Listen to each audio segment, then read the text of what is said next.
मतलब income tax जो दे रहे थे दैट इंक्रीज्ड मोर देन जो उनकी जो वैट वगैरह होती थी उसके, नॉट वैट अमेरिका में नहीं है, वो दूसरी जो इनडायरेक्ट टैक्सेस हैं।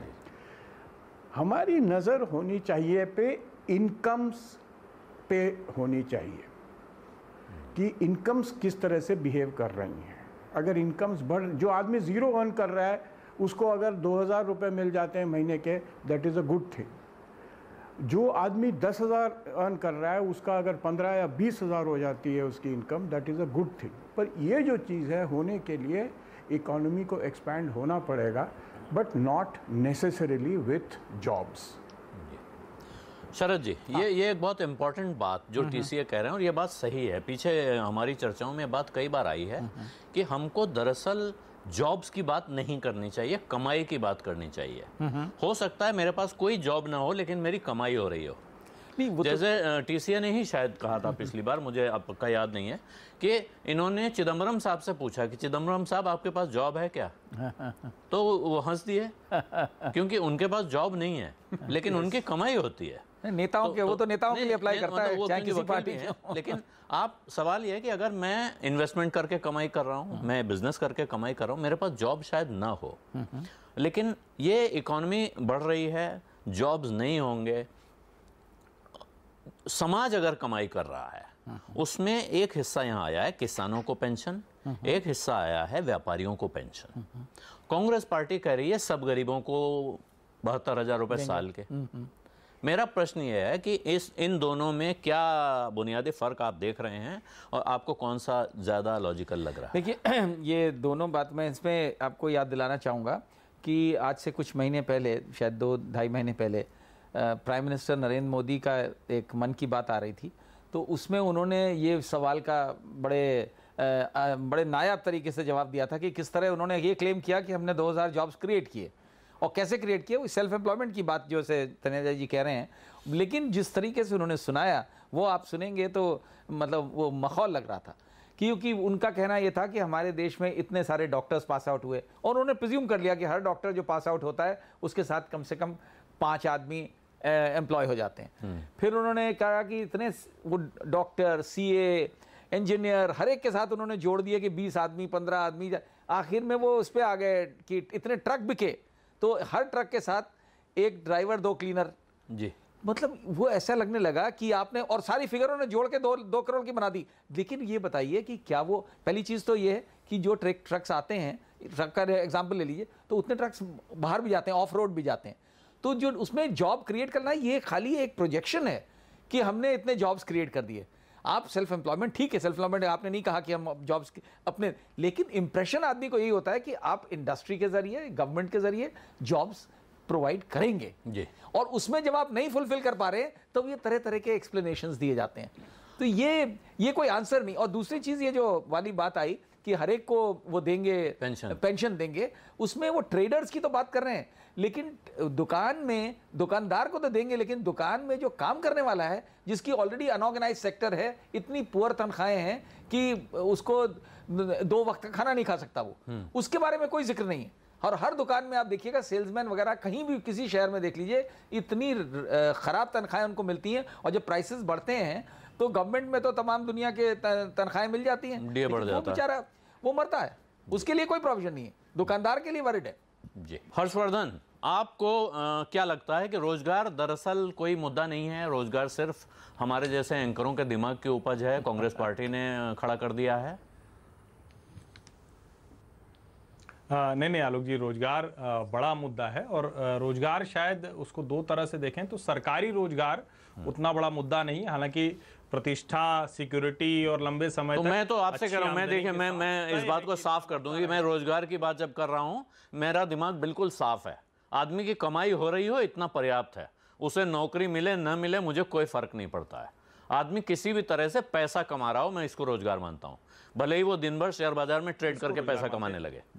एडिक्वेट इतना मिल रहा हो कि रोजी रोटी तो उसकी चले। और तब मुझे लगता है, जब आप ये कहते हैं कि रोजगार यानी कहीं से भी कमाई हो रही है, तो वो जो चिंता का विषय है उसमें मुझे लगता है कि शायद विपक्षी दलों को भी कुछ भ्रम है, और चूंकि भारतीय जनता पार्टी जिस स्थिति में सरकार में रही और जितने बड़े दावे के साथ आई, तो उसको अब वो सपोर्टिंग फिगर्स नहीं मिल रहे हैं, मतलब वो बता नहीं पा रहे हैं कि कैसे इतने रोजगार पैदा हुए। और इसीलिए इस तरह के आंकड़ों में या कहें कि बार बार हम ये सुनते हैं तो हमें लगता है कि इन रोजगार के तरीकों की हम बात कैसे करें। लेकिन जब हम घोषणा पत्र और संकल्प पत्र यानी जो अब होगा न्याय और ये जो है, इनको दोनों को मैंने देखा तो एक चीज बहुत साफ है कि रोजगार को लेकर कैसे हम आगे बढ़ेंगे, इसकी कोई बहुत कॉन्क्रीट, कोई बहुत एक कहें कि फुल प्रूफ योजना किसी के पास नहीं है। देश के किसी राजनीतिक दल के पास ऐसी योजना नहीं है। और जिस योजना की बात, जिसको दुनिया भर में ये माना जाता है, अमेरिका में भी सोशल सिक्योरिटी बढ़ रही है, ऑस्ट्रेलिया में 75% चला जाता है सिर्फ जो बेरोजगार है उनको ठीक करने के लिए, और ये दुनिया के डेवलप्ड कंट्री में जब हम उधर बढ़ते हैं तो ये इसी तरह से होता है। इसीलिए शायद दोनों घोषणा पत्र, संकल्प पत्र जो भी हैं, उसमें एक चीज पर बहुत खास जोर है। एक तो वो वर्ग है जो हम लोगों जैसा है, जो कहीं नौकरी कर रहा है, कहीं कुछ काम कर रहा है, कुछ उद्योग कर रहा है, उनको डेवलपमेंट चाहिए, यानी तेज सड़कें बननी चाहिए, तेजी से हवाई अड्डे बनने चाहिए, बढ़िया रेलवे स्टेशन होने चाहिए, जहां वो जाएं उनको हर वो सारी सुविधा मिलनी चाहिए, उनको वही अपील करेगा। और अगर आप देखें तो मोदी सरकार ने पिछले 5 सालों में उस पर बहुत फोकस किया, इतना फोकस किया कि एक समय में कहा जाने लगा कि क्या वो मिडिल क्लास अब वोटर नहीं रहा। ये अच्छा रहा कि बजट में उन्होंने 5 लाख तक टैक्स छूट दे दी, तो कहा वो भी वोटर रहा, उसके लिए ये रहा। दूसरा वर्ग कौन सा है? दूसरा वर्ग है जो लेफ्ट आउट है, जिसको कुछ मिला नहीं, जिसको हम बार बार कहते थे कि गरीबी कौन सी दुनिया भर की कमेटीज में, उनको सपोर्ट सिस्टम देने के लिए कहीं हम कहते हैं कि 2000 खाते में डाल देंगे किसान, गरीब किसान, कहीं हम कहते हैं कि 6000 रुपए उनको देंगे। तो जो उनके खाते में डालने की बात है या उनको सपोर्ट में देने की बात है, शायद ये भी वही जरिया है जिसको बहुत साफ हम निकाल नहीं पा रहे हैं। लेकिन एक चीज मुझे जरूर लगती है और इससे बचना चाहिए था, जो ये है कि आप बिना किसी गारंटी के कर्ज की बात करते हैं या बिना किसी गारंटी के कर्ज लेके और वो जाए तो कैसे लौटाएगा उसके सिस्टम की बात नहीं करते हैं। क्योंकि अगर हम इकोनॉमिक तौर पर देखेंगे तो ये हो सकता है, लेकिन ये अनप्रोडक्टिव मनी में तब्दील हो सकती है, जिसका बहुत बड़ा खतरा होता है ऐसी सोसाइटी में जहां आपके पास दूसरे जरिए नहीं है जिससे आप सपोर्ट कर सके। तो मुझे लगता है कि रोजगार और कमाई दोनों बड़ा मुद्दा है, लेकिन उसको कैसे सुलझाएंगे ये तरीका भी किसी भी राजनीतिक पार्टी को ठीक से नहीं आ रहा है। वही तरीका है कि एमएसएमई बढ़ाएंगे, कुछ सपोर्ट करेंगे, स्टार्टअप ले आएंगे, लेकिन वो कितना आगे बढ़ेगा, कितनी तेजी से आगे बढ़ेगा, वो क्लैरिटी नहीं। जी तनेजा साहब, ये सवाल आपने कांग्रेस पार्टी के न्याय स्कीम पे उठाया, आपकी पार्टी के तमाम नेताओं ने, आपने नहीं, कि वो पैसा कहाँ से आएगा। अब आप जो बात कर रहे हैं इसमें 1 लाख रुपए का किसान क्रेडिट कार्ड पर आप कर्ज ले लीजिए, 5 साल तक इंटरेस्ट फ्री रहेगा नहीं। और पता नहीं, अब मुझे जो भारत में लोगों का अनुभव है उसमें ये होगा कि भाई आज तो ले लो, फिर इसे माफ़ कराया जाएगा बाद में। दूसरी तरफ जो अभी हर्षवर्धन ने कहा, बिना गारंटी के जो कर्ज देने की बात की गई है उद्यमियों के लिए, और वो रकम बहुत छोटी नहीं है, वो ठीक ठाक रकम है, उससे आपको चिंता नहीं होती है? नहीं, देखिए, जो आपने उसकी बात करी, जो 50 लाख बिना कोलैटरल के देने की बात हुई है, देखिए जब किसी को उद्योग लगाने के लिए 50 लाख देने की बात होती है बिना कोलैटरल के बैंक पैसा देते हैं और बड़ी बड़ी रकम दी जाती है। बिना कोलैटरल के कांग्रेस पार्टी ने किंग फिशर के विजय माल्या को कितनी बड़ी रकम दी। तो विजय माल्या भाग गए ना, देखिए यहां पे जो बात हो रही है, इसलिए नहीं, सुन लीजिए, मैं उसी की बात कर रहा हूं कि बिना कोलेट्रल के बैंक पैसा देते हैं। उनको ये पुख्ता करना होता है कि आपका जो डीपीआर है, जो आपका बिजनेस रिपोर्ट है, साथ में जहां आप ले रहे हैं, वो अपना पैसा बैंक सिक्योर करते हैं। बैंक कैसे सिक्योर करते हैं, उनके अपने तरीके होते हैं। लेकिन यह है कि कम से कम ये नहीं कि आपको इसलिए लोन ना मिले कि आपके पास कोलेट्रल नहीं है, लेकिन बैंक जो है वो अपना पैसा कैसे करता है, कौन सा बैंक की क्या पॉलिसी है, प्राइवेट सेक्टर की, मल्टीनेशनल की, सरकारी बैंक की, ये बैंक अपना करेगा। लेकिन ये अगर उनको लगता है कि आईआईटी का या अच्छा इंजीनियर करा है, डॉक्टर है, प्रोफेशनल है, वो ले रहा है, जरूर वापस करेगा, तो वो बैंक का अपना जजमेंट होगा, अपना उसका कॉल होगा वो। लेकिन हमारा ये कहना है कि कोलेट्रल जरूरी ना हो, जिससे अगर आप उद्योग लगाना चाहते हैं या अपना क्लिनिक खोलना चाहते हैं या नर्सिंग होम खोलना चाहते हैं या कुछ करना चाहते हैं, वो बीच में आड़े में ना आए, जिससे आप अपने लिए भी रोजगार पैदा करें। कुल मिलाकर के एक ऐसा माहौल बने देश में कि लोग जो है वो उद्यमी बनना चाहें, सरकार की नौकरी की बजाय वो प्रेफर करें कि हम उद्यमी बने और आगे चल के वो 50 लाख सहारा होगा, लेकिन आगे चल के हम करोड़ों का बिजनेस करें। ये एक ऐसी संस्कृति को बदलने की सोच को बदलने का प्रयास है। दूसरी बात मैं आपको कहूं कि ये कहना कि रोजगार चुनौती नहीं है, रोजगार चुनौती दुनिया की ऐसी कोई अर्थव्यवस्था नहीं है, 90 तो मैं देख चुका हूं जहां पर रोजगार चुनौती नहीं है, चाहे वो विकसित देश है चाहे वो विकास, चुनौती तो है, इसको कोई नहीं नकारेगा। लेकिन उस चुनौती को हमारे जैसे देश में, जैसे कि मैं सुन रहा था टीसी राघवन जी को, उनका एक जो तर्क था वो स्ट्रक्चरल रिफॉर्म, मैं उनसे 200% सहमत हूं। बिल्कुल स्ट्रक्चरल रिफॉर्म्स हमको करने पड़ेंगे, हमने इसमें जिक्र नहीं किया, लेकिन हमने जो रोड मैप दिया है वो रोड मैप, वो मंजिल चाहे 2047 की हो या 2030 की हो, उसके लिए स्ट्रक्चरल रिफॉर्म्स तो इंटीग्रेटेड है, बिना उसके आप बहुत ज्यादा तेजी से चल नहीं पाएंगे। तो स्ट्रक्चरल रिफॉर्म्स भी साथ में होंगे। और साथ में यह कि जब हम बात करते हैं कि भाई 100 लाख जो है वो करोड़ हम इंफ्रास्ट्रक्चर में लगाएंगे, इंफ्रास्ट्रक्चर जैसी चीज भारत जैसे देश में होगी तो रोजगार पैदा होंगे। वो रोबोटिक्स आके इंफ्रास्ट्रक्चर नहीं बनाएंगे, वो लोग ही बनाएंगे, आगे लोग ही आएंगे, वही सड़कें बनाएंगे, वही बंदरगाह बनाएंगे, वही 65,000 किलोमीटर और जो है वो सड़कें बनाएंगे। तो वो हमारे यहाँ जो डेवलपमेंट होगा वो जो लेबर इंटेंसिव भी होगा और एम्प्लॉयमेंट क्रिएट करेगा। गांव में 25 लाख करोड़ होगा, रूरल इकोनॉमी वहां भी यही बात होगी। तो हमारे यहाँ जो डेवलपमेंट है, हम कोई स्विस मॉडल अडॉप्ट नहीं कर रहे हैं जहां सारा काम जो है रोबोट्स करेंगे, यहाँ पे हम इसका ध्यान रखेंगे और यही हमारा प्रयास है। तो इसलिए तीसरा पॉइंट फाइनल, आलोक जी एक लाइन बोलूंगा, जो इनकम टैक्स की जो बात इसमें करी गई है कि कैसे हमने इनकम टैक्स की दरों को कम किया है, स्लैब को कम किया और आगे हम इसको जारी रखेंगे, उसका दूसरा परिणाम यह है कि लोगों की जेब में ज्यादा पैसा रहेगा।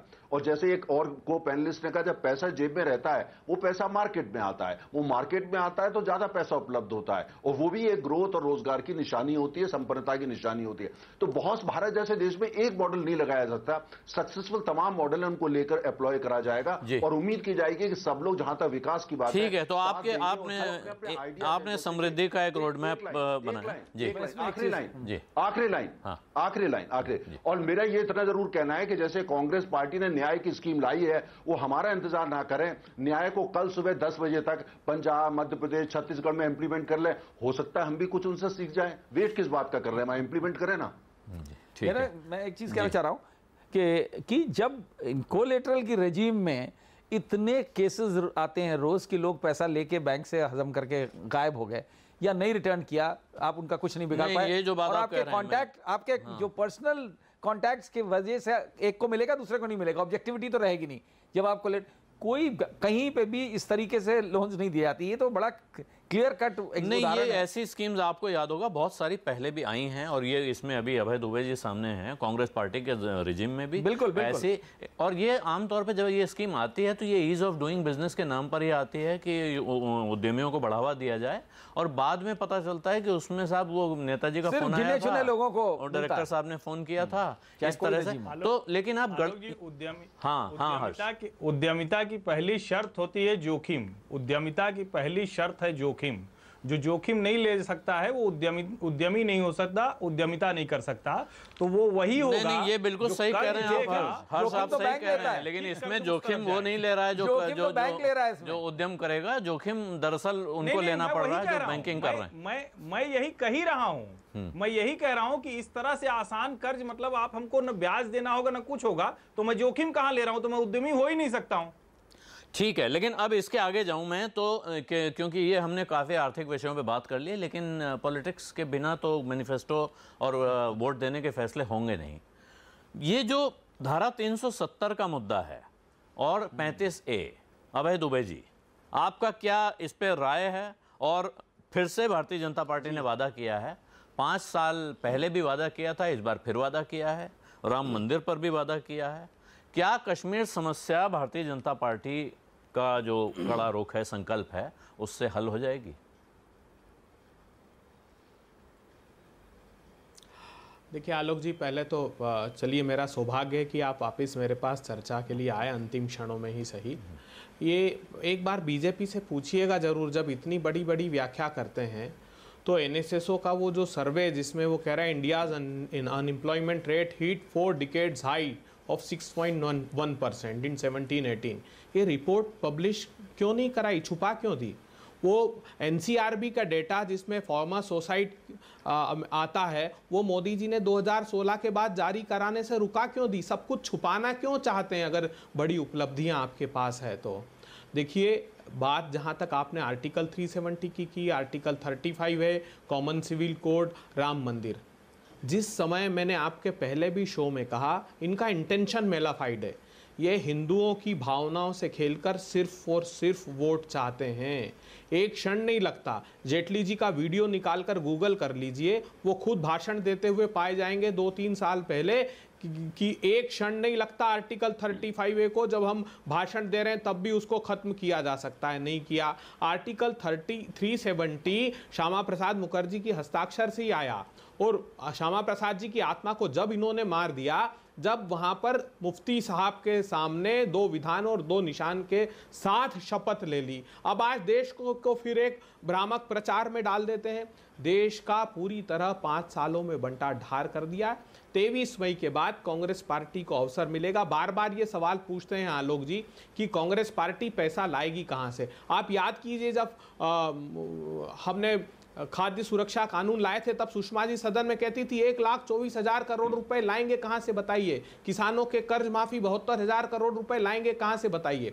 अरे 12% की नॉमिनल ग्रोथ है, 200 लाख करोड़ की जीडीपी में। अभी 950 सेंट्रल स्पॉन्सर्ड स्कीम चलती है जिसमें 5.2% जीडीपी का कंट्रीब्यूट करते हैं। जहां पहले साल में जब पायलट प्रोजेक्ट चलेगा तभी जब हमारी 12% नॉमिनल ग्रोथ होगी, तब हमारे पास फिस्कल स्पेस फिर बन जाएगा 1% का, और 5 साल में तो ये डबल हो जाएगी। तब हमारे पास 2 गुना ज्यादा क्षमता होगी कि हम सोशल इंक्लूजन कर सकें। भारतीय जनता पार्टी के आज वक्तव्य से साफ है, अरुण जेटली जी ने भी कहा था अप्रत्यक्ष रूप से कि भाजपा शासित राज्य में कैसे लागू करोगे, ज्यादातर राज्य भाजपा शासित हैं। देश के करोड़ों करोड़ गरीब जो ये टेलीविजन देख रहे हैं, सोच लीजिए भारतीय जनता पार्टी की आप लोगों के खिलाफ भावना क्या है। वो आपके न्याय को, आपके अधिकार को आप तक पहुंचने नहीं देना चाहते। आपने एक तरह से अपना एक स्ट्रक्चर भी बना दिया। लेकिन मैं तो वापस तनेजा जी के पास जाना चाहता हूं। तनेजा जी, कश्मीर वाले मसले पर बात हो रही है, अरुण जेटली का जिक्र किया इन्होंने। एक एग्जीक्यूटिव ऑर्डर से 35A खत्म हो सकती है, 5 साल में आपने उसको नहीं किया, फिर वो मैनिफेस्टो में आ गई है। देखिए आलोक जी, जो 370 और 35A आपका ये मानना है कि वो एक एग्जीक्यूटिव ऑर्डर से खत्म हो सकती है, और इसको लेकर के चर्चा भी हुई है अब, लेकिन वो संविधान, मेन संविधान का हिस्सा नहीं है, एनेक्चर में है ना। इसको लेकर के अब क्या ये किया जा सकता है कि जो जम्मू एंड कश्मीर की विधानसभा है, क्या उसके बिना जाकर के इसको किया जा सकता है? 370 में भी आपको लोकसभा राज्यसभा दोनों में मेजोरिटी चाहिए, और जम्मू एंड कश्मीर की जो विधानसभा है उसमें भी आपको वो चाहिए। बिना जम्मू एंड कश्मीर असेंबली के पास करने को नहीं होता। लेकिन प्रश्न ये है, इनसे मैं अपनी बात दुबे जी, आप बात पूरी कर लें तनेजा जी, आप बात पूरी कर लें, मैं दुबे जी के पास सुनूंगा। अच्छा, अब प्रश्न देखिए, बात यह है कि कांग्रेस पार्टी ने, इनको तो प्रश्न उठाने का अधिकार भी नहीं बनता क्योंकि उन्होंने तो 70 साल कुछ किया नहीं। प्रश्न कि देश ये चाहता है और जम्मू कश्मीर के लोग भी चाहते हैं, ऐसी कोई भी धारा या ऐसी कोई भी कानून जो उनका विकास होने में जाए, जिसको मुख्य धारा में लाने में कश्मीर को परेशानी आ रही है। वहां जाकर के हमारी तमाम कंपनियां निवेश नहीं कर पा रही, वहां एजुकेशन इंस्टीट्यूशंस नहीं बन पा रही। नहीं, वो लॉजिक तो सर ये लॉजिक तो सबको पता है, आप लोग ये लॉजिक कई बार दे चुके हैं। लेकिन अब जो बात हो रही है, जो आपने कहा कि ये इसमें विधानसभा का भी की मंजूरी चाहिए और संसद के दोनों सदनों की मंजूरी चाहिए। सुन लीजिए जी, मैं उसी पे आ रहा हूं। लेकिन हमारा देखिए, जब हम ये बात संकल्प पत्र में कहते हैं, ये हमारा संकल्प है और देश यही चाहता है। कुछ लोग इसमें आड़े आ रहे हैं, जिसमें 20 परिवार जो हैं वो कश्मीर वैली के अंदर रहते हैं क्योंकि राजनीति वहां चलती है, और एक बड़ा राजनीतिक दल है कांग्रेस, क्योंकि उनकी राजनीतिक रोटी भी इसी से चलती है। ये 2 पार्टियां 20 परिवार। कांग्रेस ने तो देखिए वो ठीक है, आप बिल्कुल ठीक कह रहे हैं, आप बिल्कुल ठीक कह रहे हैं, कांग्रेस इसका विरोध करती है। लेकिन कांग्रेस ने तो ये वादा किया नहीं था, बीच में आते हैं। क्या कांग्रेस ने 370 खत्म करने का वादा किया था? बीच में आते हैं। अभय दुबे जी, कांग्रेस पार्टी क्यों बीच में आती है? कश्मीर को भारत का अभिन्न अंग आप भी मानते हैं, ये भी मानते हैं, फिर कश्मीर को अलग रखने वाले कानून का समर्थन आप लोग क्यों करते हैं? देखिए, सबसे ज्यादा तो आलोक जी इनके बीच में आए पंडित नेहरू। इनकी परेशानी लगता है सारी पंडित नेहरू ही है। अरे मेरे दोस्त, आपने 2015 में मुफ्ती मोहम्मद सईद साहब के साथ जब कॉमन मिनिमम प्रोग्राम बनाया था ना, उसमें कहा था आर्टिकल 370 को कंटिन्यू करेंगे, एप्सपा को रिव्यू करेंगे, भूल गए? अमित शाह साहब ने उस पर हस्ताक्षर किए थे। आप थोड़ा सा ज्ञानवर्धन कर लीजिए। आर्टिकल 35 या आर्टिकल 370, एक बात समझ ली, आर्टिकल 368 एक है जो वो कहता है स्पेशल प्रोविजो उसमें कि आर्टिकल 370 के होते हुए आर्टिकल 368 नहीं लगेगा, अर्थात पार्लियामेंट को अधिकार नहीं वहां के लिए कोई कानून बनाने का। इसलिए तो हमने सारे चेंजेस प्रेसिडेंशियल ऑर्डर से किए हैं, जरूरत ही नहीं पार्लियामेंट की। साहब थोड़ा तो पढ़ लीजिए कम से कम। खुद जेटली साहब जो विद्वान वकील है वो इस बात को स्वीकारते हैं, तो आप झूठ क्यों बोलते हैं चैनल पर आकर? आपको एक क्षण नहीं लगता। और जम्मू कश्मीर की शिकायत ही कांग्रेस से ये है कि एब्रोगेट कर दिया आर्टिकल 370। 42 अमेंडमेंट्स हमने किए हैं और वो सारे प्रेसिडेंशियल ऑर्डर से किए हैं। साहब आपका इरादा ठीक नहीं है। नहीं, लेकिन दुबे जी ये बताइए, आपके हिसाब से खत्म होनी चाहिए कि नहीं होनी चाहिए? फिर मैं तनेजा जी के पास जाऊं।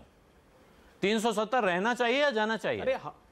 अरे हमने तो अभी रखा, हमने अपने मैनिफेस्टो में कहा है कि आर्टिकल 370 कंटिन्यू रहेगा। पंडित जी के समय से हमने कहा है कि वहां के लोगों का विश्वास जीतकर ग्रेजुअली हम उसको खत्म करेंगे। विश्वास जीतने की अपेक्षा उनसे प्रतिशोध लेते हैं और देश का चुनाव लड़ना भारतीय जनता पार्टी चाहती है। आपका कहना है कि वो रहनी चाहिए और इसलिए आप उसके, लेकिन आप सिक्किम का भी, लेकिन साथ में आप ये कह रहे हैं कि अगर हटाना हो तो केंद्र सरकार उसको हटा सकती है, उसके रास्ते में कोई बाधा नहीं है। तनेजा जी। बिल्कुल नहीं, देखिए मेरा आवाज में तलखी लाने की जरूरत नहीं है। देखिए आवाज में तलखी जब लाता है जब उसके जो आर्गुमेंट कमजोर होता है। प्रश्न इस बात का है कि 20 परिवार कश्मीर वैली में और एक परिवार दिल्ली का, ये 21 परिवार हैं जो 370 के बीच में आते हैं। नहीं, 370 के बीच में आते हैं। 21 परिवार तनेजा जी क्या इस देश के जनादेश से बड़े हैं? भारत ने आपको जनादेश दिया बोल तो मुझे आपने उनको बोलने दिया। नहीं, मैं आपको ही बोलने दे रहा हूं। आलोक जी, मैंने क्या गुनाह किया? मेरे सर यही बात आपने पहले भी कही, आपने यही बात पहले भी कही थी। बड़ी कृपा है, सुनने दीजिए। हाँ, मैं आप बोले। अरे दोबारा बोल दी, मैं दर्शकों से भी तो बात कर रहा हूँ। नहीं बोलिए सर, बिल्कुल बोलिए। दर्शकों से भी संवाद हो रहा है ना। अब उसमें देखिए प्रश्न ये है कि जो 370 है उसमें देश क्या चाहता है? कांग्रेस इस चैनल पे आपके बोल दे कि वो 370 जो है हट जाना चाहिए, उसका समर्थन करते हैं। क्यों नहीं बोलते हैं? अगर इस बात छोड़िए किसने क्या किया, सब गुनहगार हैं। अरे क्यों है ना? लेकिन वो तो विरोध कर रहे हैं। हटाए आप वहां पे विकास कर सकते हैं वो। हाँ, तो इसीलिए ये 21 परिवार ये विरोध करेंगे और इन परिवार को देश की जनता शिकस्त करेगी और हम करेंगे, क्योंकि जम्मू जो जनता है। हिंदुस्तान का अंग मानिए। अच्छा एक सेकंड। आप क्यों उनके मौलिक अधिकार छीनने का समर्थन? ये सर, ये फखरुल हसन चांद है कि इनका भी एक सेंटेंस सुन लें। फखरुल साहब, आप छोटा सा अधिकार को छीनते हैं और कहते हैं कि हम उनको हिंदुस्तान का हिस्सा मानते हैं। सर वापस आ रहा हूं मैं आपके पास। कश्मीरियों की बात कर रहे हैं तो जम्मू कश्मीर की बात कर रहे हैं तो जम्मू कश्मीर के नागरिकों की तो बात कीजिए, उनको तो विश्वास पहले जीतिए। जी फखरुल साहब, ठीक है। तनेजा जी सुन लीजिए मेरा ये देखिए, जो हम बात कर रहे हैं वो जम्मू कश्मीर वहां के आवाम जितना भी है, चाहे वो हिंदू हो, मुस्लिम हो, बुद्ध हो, सब हिंदुस्तानी हैं। वो मुसलमान का नाम लेके सियासत नहीं करते आपकी पार्टी की तरह। तो इसलिए और ना आप मुसलमानों के कोई आप प्रतिनिधि, मैं नहीं मानता।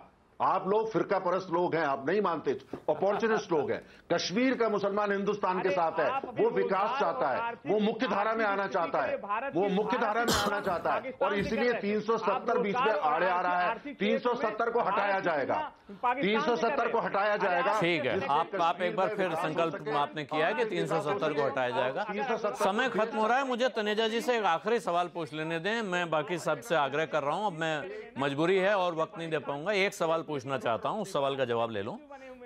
तनेजा साहब, राम मंदिर का सवाल फिर अभी संकल्प पत्र में शामिल है, पेज नंबर 41, 48 पेज के संकल्प पत्र में 41वें नंबर पर है, और फिर वही है कि हम संविधान के दायरे में मंदिर बनवाएंगे, संभावनाएं ढूंढेंगे। उन्होंने कहा है जो पहले संभावनाएं ढूंढेंगे। हाँ, तो उसमें क्या गलत है आलोक जी? देश चाहता है, देश का हिंदू मुसलमान सिख ईसाई सब चाहता है। तो आप ना चाहते हो, आपका परिवार के 90% लोग चाहते होंगे आलोक जी, पूछ के देख लीजिए। अरे लेकिन करते क्यों नहीं? देश चाहता है और ये संविधान के अंतर्गत होगा। अभी मसला कोर्ट में है, ये अभी मसला अरे प्रधान जी क्यों बेचैन हो रहे हैं आप? बेचैन आपके विचार हमको सारा पता है, टाइम सुन आप ही ले लीजिए रहे हैं, ऐसा लग रहा है कि आप ही का एंकर ने, प्रोग्राम और किसी को आलोक जी बोलने ने नहीं दे मुझसे रहे हैं। सवाल पूछा, आप बीच में क्यों बोल नहीं, रहे हैं? मैं बोलूंगा आप क्योंकि आप एंकर खाली क्यों बन बोलते रहे रहते हैं? हैं। आप एंकर नहीं है। मैं एंकर नहीं, मैं आपसे सवाल पूछ रहा हूं। I मैं reject आपसे you। अरे सवाल सर पूछ सर रहा हूं। सर आप कांग्रेस के प्रवक्ता हैं, समाजवादी पार्टी का प्रवक्ता है। नहीं, आपका नहीं। असली आपके चेहरा बोलने सबको से पता होना चाहिए। आपके बोलने से नहीं हो एंकर ने जाएंगे। सवाल पूछा, मुझे जवाब का मौका दीजिए। आपको सच सुनने की अरे आदत आप नहीं हैं, है। लखनऊ पूरा सच सुनने जानता की है। आदत नहीं है। अरे लखनऊ जानता है, लखनऊ के पास उदाहरण भी है। मत मुंह खुलवाइए, आपकी बात पे मुंह मत हंसी आती है। खुलवाइए। अच्छा, अब मेरे पास आलोक समय जी नहीं ने बचा। सवाल मैं पूछा है, मौका- सर मेरा वक्त खत्म हो गया इस तो में ये नोक-झोंक आपकी, इसमें मेरा समय निकल गया। अब मैं वक्त नहीं बचा हुआ है सर, वक्त खत्म हो गया, माफ कीजिएगा। मैं कोई ऐसा वजह नहीं है कि मैं आपको नहीं बोलने देना चाहता हूं, लेकिन टाइम खत्म हो गया है। आपसे मैंने जो सवाल पूछा पब्लिक से कि आपको बीजेपी और कांग्रेस में किसके घोषणा पत्र पर ज्यादा यकीन है, 65% जवाब आया है बीजेपी का, 35% जवाब आया है कांग्रेस का। और घोषणा पत्र चुनावी वादों पर जानिसार अख्तर की 2 लाइनें हैं, हर चंद एतबार में धोखे भी हैं मगर ये तो नहीं किसी पे भरोसा किया न जाए। किसी पे भरोसा तो करना पड़ेगा और चुनाव के पहले तो भरोसा करना ही वोटर के लिए मजबूरी है। आवाज़ अड्डा में, चुनाव अड्डा में आज इतना ही। आप सभी मेहमानों से का बहुत बहुत शुक्रिया।